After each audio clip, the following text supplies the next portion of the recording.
plenitude, ela é uma resposta à maturidade. E é sobre isso que eu quero pregar hoje, sobre a beleza da maturidade. Talvez seja desencorajador esse tema. Uau, vai falar sobre maturidade, eu queria ouvir sua promessa sobre fé, sobre ativação, sobre gigante. Mas uma das coisas interessantes da maturidade é que a gente passa a valorizar menos alguns desses itens, a gente passa a valorizar mais princípios, fundamentos, porque todos eles nos dão acesso a vencer tudo isso. Vou falar de novo, alguém vai pegar isso. Tem estações que a gente quer se mover pela força e aprende a ser forte. Tem estações que a gente quer se mover pelo dom e a gente aprende a fluir com mais unção. Mas a maturidade faz a gente entender que tudo isso é passageiro. Eu tenho 35 anos, sou relativamente jovem, mas tenho 3 filhos. Já passei por despejo, falência, humilhação, perseguição. Eu sei o que é ter uma esposa grávida e a despensa vazia. Eu sei o que é plantar igreja e a conta de luz cortada. Eu sei o que é ser perseguido por quem você honrou. Eu sei o que é ter que abrir mão de tudo quando está tudo confortável. Você planta uma igreja, estabelece, e quando está tudo bem, você começa a usufruir do conforto. Deus remove como se puxasse o seu tapete e te leva para um novo nível. E o que isso tem me ensinado? A maturidade tem me ensinado, irmão, que consciência, entendimento, fundamento, revelação é muito mais importante do que ser usado. Você sabe por quê? Porque o uso é temporário. Homens são usados para homens, mas nos céus ninguém vai precisar do seu dom de cura, porque ninguém vai precisar mais ser curado. Nos céus ninguém vai precisar da sua unção profética de revelação, porque tudo já vai ser revelado. Nos céus ninguém vai precisar mais do seu pastoreio, porque existe um bom pastor que vai pastorear todos nós. Nos céus ninguém vai precisar do nosso mover apostólico, porque não tem mais igrejas sendo plantadas ou fundamentadas. Uma única igreja gloriosa, cantando santo, santo, santo é o Senhor dos exércitos, e toda a terra está cheia da sua glória. Vai estar junto num só coral, numa só voz. Alguém está comigo? Diga amém. Eu aprendi, e a maturidade que eu tenho hoje não se compara com a maturidade que eu vou ter, mas também não se compara com a maturidade que eu já tive. Talvez alguns vão dizer: pastor, 35 anos, quer falar sobre maturidade? Não, irmão. A maturidade tem me ensinado que quanto mais a gente cresce em maturidade, mais a gente entende que não sabe nada. Quando a gente é jovem, acha que sabe tudo, quer dar opinião sobre tudo, e a maturidade faz a gente falar menos, ouvir mais. A maturidade faz a gente buscar coisas que no início a gente negligenciava. Eu preguei aqui sobre especialistas em Deus. Eu falei sobre Davi.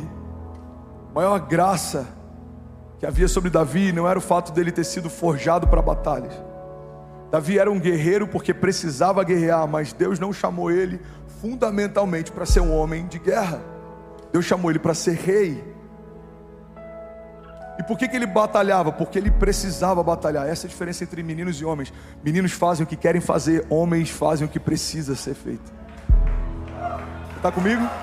Então Davi não carregava como favor e graça as suas habilidades de luta, apesar de lutar.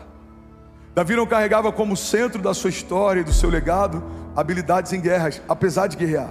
Irmão, guarda isso, olha para mim. Você vai ter características que vão ser formas de Deus te usar, mas não é sobre isso que se resume a sua história. Eu não quero chegar nos céus e ser conhecido como alguém que tinha boas ideias para plantar campos, ou alguém que era empreendedor e tinha uma visão de futuro. Não, não, não. Eu vou chegar como filho. Todos chegaremos como filhos. O que a gente faz vai trazer para nós galardão, mas quem a gente é o que importa. Você está comigo? Diga amém. Então não se perde. Eu vou abrir alguns parênteses, mas a gente vai voltando para a linha de raciocínio e vai dar tudo certo, amém? Então qual que era a graça de Davi? Não era o que ele fazia, embora o que ele fazia apontava para o que ele era. As duas coisas não caminham separados. Pedro pescava peixes, Jesus chama ele para pescar homens. É a mesma dinâmica, mas agora de uma forma diferente. Pedro inclusive vive algo interessante, porque todos nós que pastoreamos precisamos ser antes uma ovelha, amém? O salmista entendeu isso. Davi, ele era pastor, mas ele aprendeu a ser ovelha. Ele diz: o Senhor é o meu pastor e de nada eu terei falta. Todo pastor precisa ser ovelha. Eu vi isso de um amigo numa mesa e isso explodiu a minha cabeça. Ele falou: você sabia que Pedro, antes de ser pescador, ele se tornou peixe? Eu falei: irmão, que heresia é essa? Pedro virou peixe. Ele falou: lembra daquele dia que ele afundou? Ele está dentro da água. Então Jesus estende as mãos e tira ele do mar e traz ele para fora.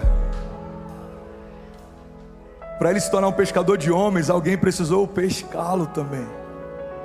Todas as vezes que Pedro pescasse um homem, trazendo o melhor dele para fora, ele estava fazendo o que fizeram com ele um dia que ele estava afundando.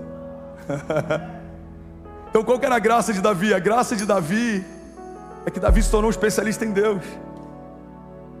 Quantas vezes eu já preguei, inclusive, a partir desse entendimento, de que as ursas e os leões fizeram Davi se tornar preparado para aquela batalha. Irmão, isso é muito pouco em relação ao que aconteceu naquele dia. Isso é entender que o José Aldo também poderia ter derrubado aquele gigante, ou o Anderson Silva poderia ter derrubado aquele gigante. Para pensar.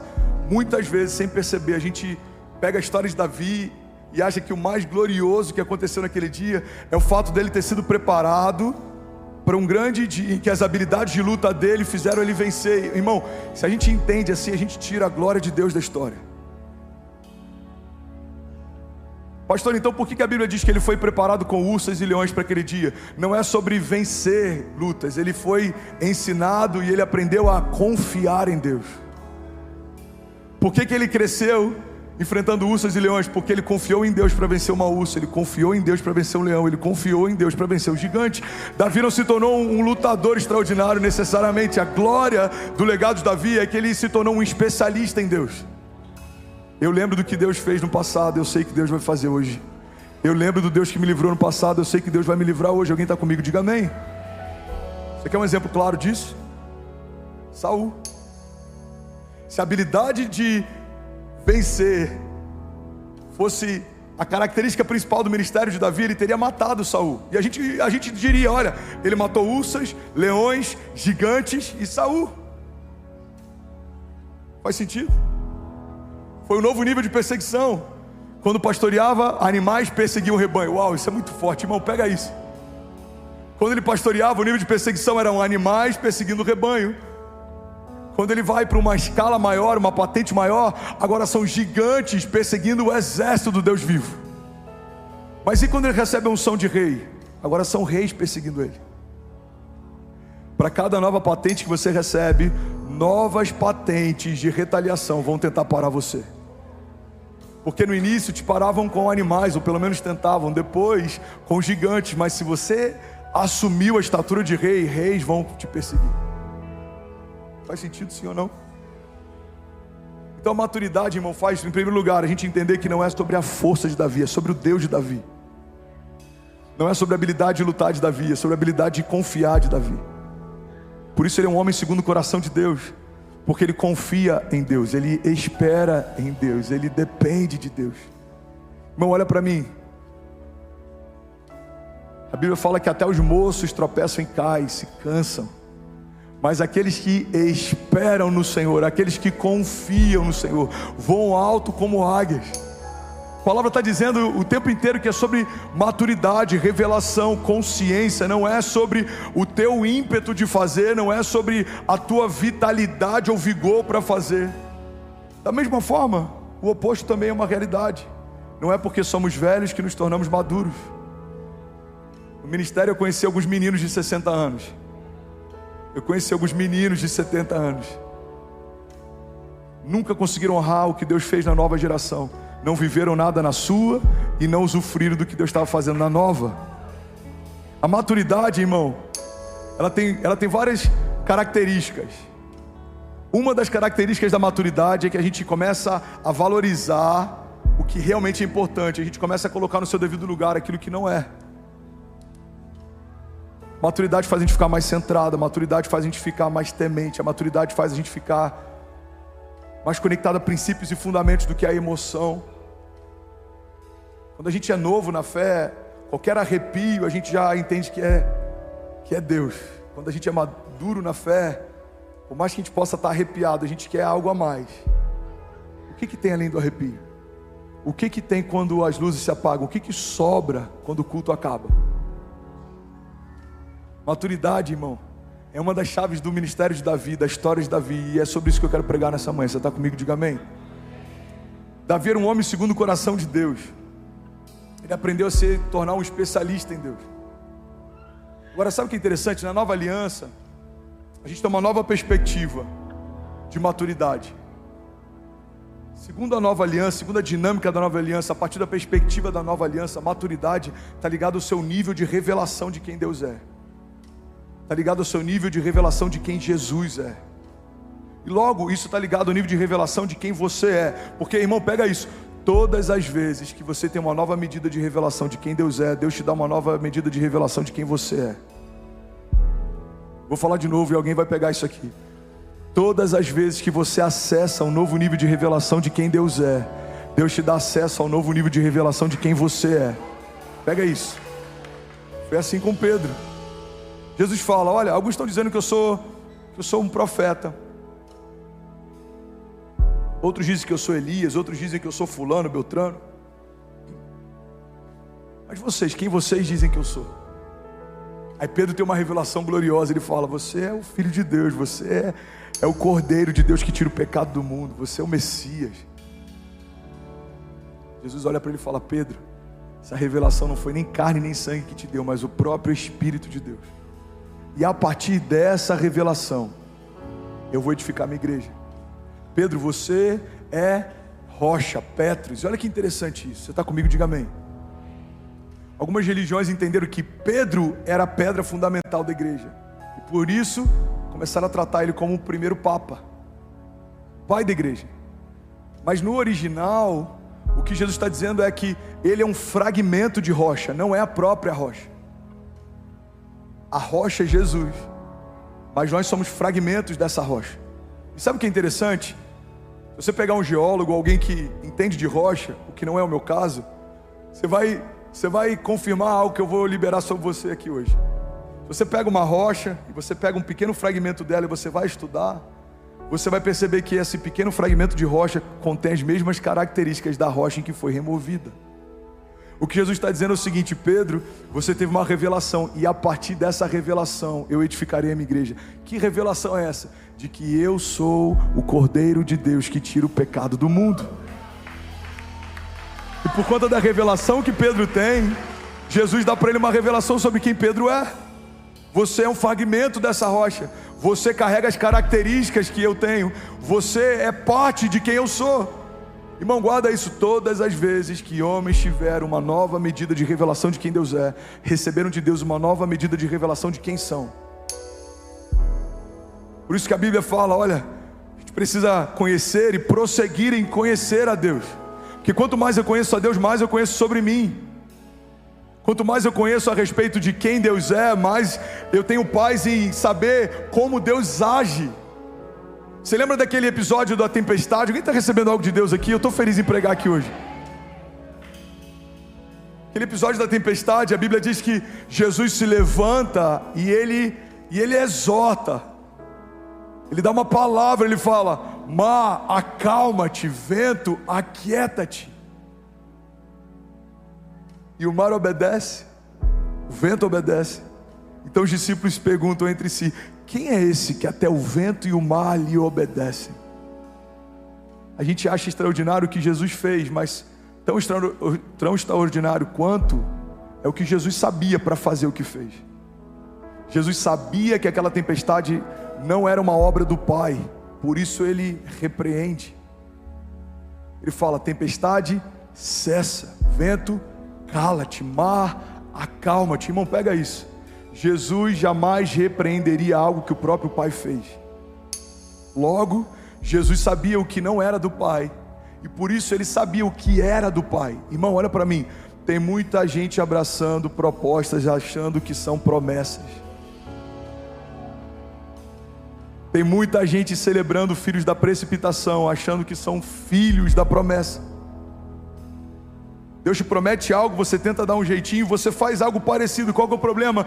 Aquilo que parece com o que Deus te prometeu, não é o que Deus te prometeu. A porta que parece com a porta que Deus prometeu, não é a porta que Deus prometeu. Pastor, como que eu vou saber? Com maturidade. Conhecer e prosseguir em conhecer. Quanto mais eu conheço, mais eu sei quando é a voz dele e quando não é, o que ele faz e o que ele não faz, quando é Deus me chamando e quando não é Deus me chamando, quando é Deus abrindo e quando não é Deus abrindo, quando é uma proposta e quando é uma promessa. Você está comigo? Diga amém. Então Jesus, ele sabia o que era de Deus, logo ele rejeitava o que não era de Deus. Irmão, tão importante quanto a gente perseguir as coisas de Deus é a gente discernir o que não é de Deus. Tem muita gente cansada porque forçou portas achando que estava sendo resiliente e só estava sendo insistente. Uma pessoa uma vez me perguntou: pastor, você fala tanto sobre perseverança, sobre fé, sobre resiliência, como que eu vou saber quando eu estou sendo resiliente e quando eu estou sendo persistente? É simples. Pergunta é: você tem uma palavra para fazer o que faz? Porque se Deus te deu uma palavra, o fato de você não desistir é porque você é resiliente. Mas se você não tem uma palavra, o fato de você estar insistindo nisso é porque você é insistente. Maturidade está ligado a sabermos quem Deus é, e isso dá acesso a sabermos quem nós somos. Irmão, olha para mim, uma das coisas mais perigosas da nossa geração é essa ferramenta, essa ideia, essa estratégia a respeito de pegarmos referências e modelarmos elas. Pastor, isso está errado? Depende. Depende do quanto você faz, depende do quanto você deixou de ser para que alguém pudesse ser dentro de você. Depende do quanto é só inspiração ou você está se tornando alguém que você não é. Por quê, irmão? Porque olha para mim, porque existe um princípio fundamental. Deus não unge quem você finge ser, Deus unge quem você é. Pega essa chave. Deus não unge personagens, Deus unge pessoas. Na geração da comparação, a gente está se despindo de quem a gente é para tentar abraçar alguém que a gente acha incrível. Mas o problema fundamental disso é que Deus não vai ungir o personagem que eu me tornei. Deus está esperando eu voltar a ser quem Ele me chamou para ser. É isso que o novo nascimento faz. Deixamos para trás as coisas velhas. Ou seja, nós nos despimos de quem a gente se tornou, para a gente poder ser vestido de quem Deus sempre quis que a gente fosse. E para que aí então a gente possa ser revestido de quem Deus é. Cara, isso é muito forte. Pega isso aqui. O que é uma nova natureza? A palavra diz: para a gente não se conformar com os padrões desse mundo. Ou seja, existe uma forma. Então não vos conformeis, não se adaptem a esse formato, mas antes sejam transformados, ou seja, uma nova forma, pela renovação do vosso entendimento, para que possam experimentar qual é a boa, agradável e perfeita vontade de Deus. Deus não usa nada que foi usado, irmão. Olha para mim. Deus não usa nada que já foi usado. Pastor, então não tem como você pregar, não tem como Paulo pregar, não tem como Pedro pregar. Não. Deus não usa nada que foi usado, porque antes de usar, Ele quebra e faz de novo. O Pedro que cura com a sombra não é o Pedro que é convidado no primeiro dia que encontra Jesus. Ele nasceu de novo, ele foi revestido de poder em Atos, ele recebeu uma nova porção do Espírito. O Paulo, que começa a pregar, fundamentar, plantar igrejas, escreveu a maior parte do Novo Testamento, teve as maiores revelações da Nova Aliança. Não é o mesmo Saulo que foi encontrado por Jesus no caminho de Damasco. Ele era um perseguidor até aquele encontro, perdeu a visão durante o encontro, se tornou Paulo o apóstolo depois do encontro. Saulo, por que me persegues? Saulo, por que me persegues? O Pedro que prega e milhares se convertem, o Pedro que caminha e centenas são salvos, é o Pedro que também ouviu de Jesus: tu me amas, então apacenta minhas ovelhas. Você percebe que o Pedro não era mais o mesmo, o Saulo não era mais o mesmo, Mateus não era mais o mesmo, o André não era mais o mesmo, você não é mais o mesmo. Amém? E para alguns eu falo com muito temor como seu pastor, ou pelo menos deveria ser. Conversão, eu vou usar uma analogia bem tosca, é como um carro que você coloca GNV, se movia por um combustível, não se move mais. A conversão de natureza faz com que você agora use combustíveis diferentes, porque você se tornou algo diferente. O que te movia não te move mais, o que te preenchia não te preenche mais, o que te iludia não te ilude mais. Porque a Bíblia diz, porque se Cristo nos libertou, verdadeiramente nós somos livres. A palavra fala que Jesus fez de todo o inferno um espetáculo público, triunfando sobre eles na cruz. A Bíblia fala que ele despojou poderes e autoridades. Quando você vai para o significado de despojar, significa remover uma autoridade que havia sido dada. Deus entrega para a criação a autoridade. Quando o homem peca, entrega para o pecado e para a morte a autoridade. Quando Jesus se entrega, ele toma de volta e nos confia novamente a autoridade. A autoridade que foi dada no jardim foi perdida, foi restaurada na cruz. E é por isso que maturidade nos dá acesso a milagres, a romper, a promessas. Por quê, irmão? Eu lembro que eu preguei a minha primeira mensagem em Orlando, se chamava Back to the Future. Se você ainda não ouviu, ouça, vai edificar alguém aqui. E eu falo sobre a resposta para o nosso futuro. Ela está na nossa essência, na nossa gênese, no nosso início, no princípio. Muita gente quer entender sobre o que vai viver na próxima estação, mas talvez ainda não entendeu o que aconteceu no jardim. Olha para mim, pega isso. Redenção significa resgate, ou seja, algo que foi resgatado, restaurado, retomado, ressignificado, refeito. Logo, se eu quero saber tudo que eu tenho em Jesus como herança, tudo que eu tenho em Deus como promessa, eu preciso saber tudo que eu tinha e eu perdi. Quem eu era antes do pecado?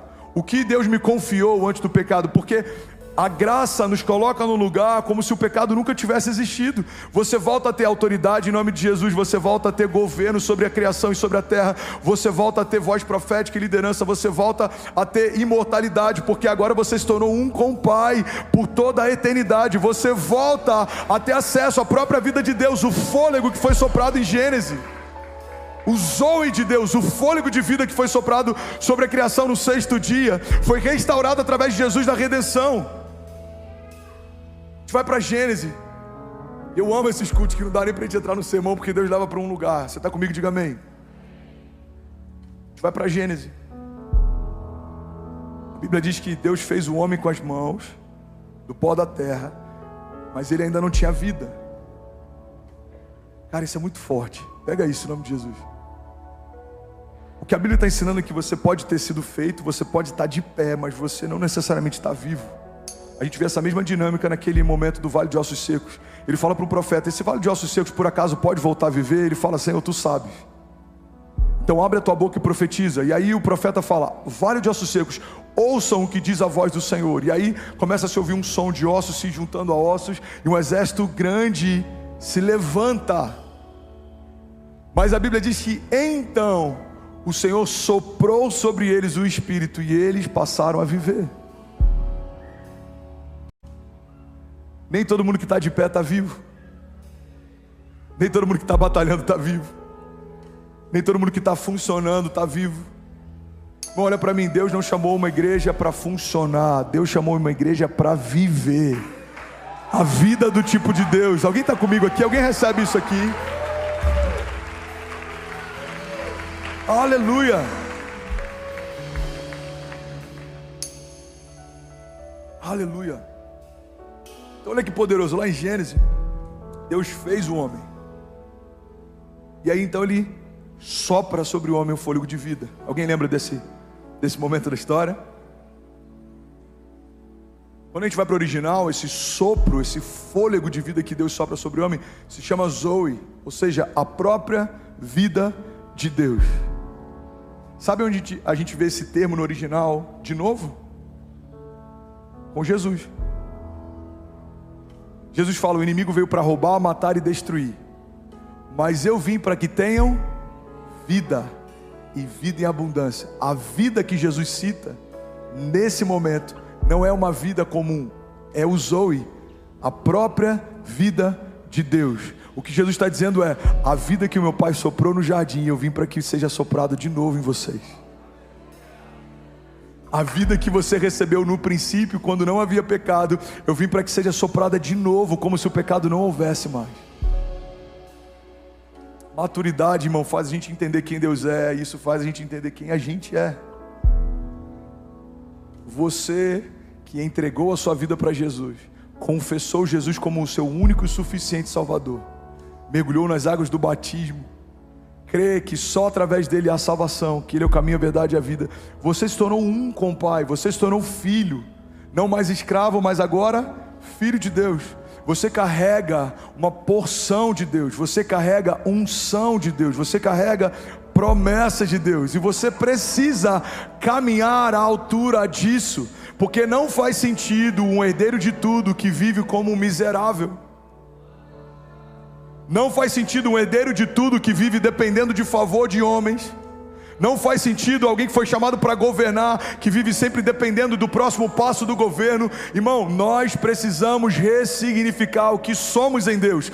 Somos quem Deus diz que somos, temos o que Deus diz que temos, viveremos o que Deus diz que viveremos, faremos o que Deus diz que faremos. Alguém recebe isso em nome de Jesus? Se for para Jesus, você pode celebrar melhor. Aleluia! Aleluia! Aleluia! Aleluia! Eu vou finalizar, o louvor pode ficar pronto. Eu estou terminando na hora as pregações. Alguém recebeu algo de Deus nessa manhã? Se quiser fazer dobradinha, eu acho que tem um pouco mais daqui a pouco. Gálatas 4:1. Gálatas 4:1. Paulo escreve uma carta, uma epístola aos Gálatas.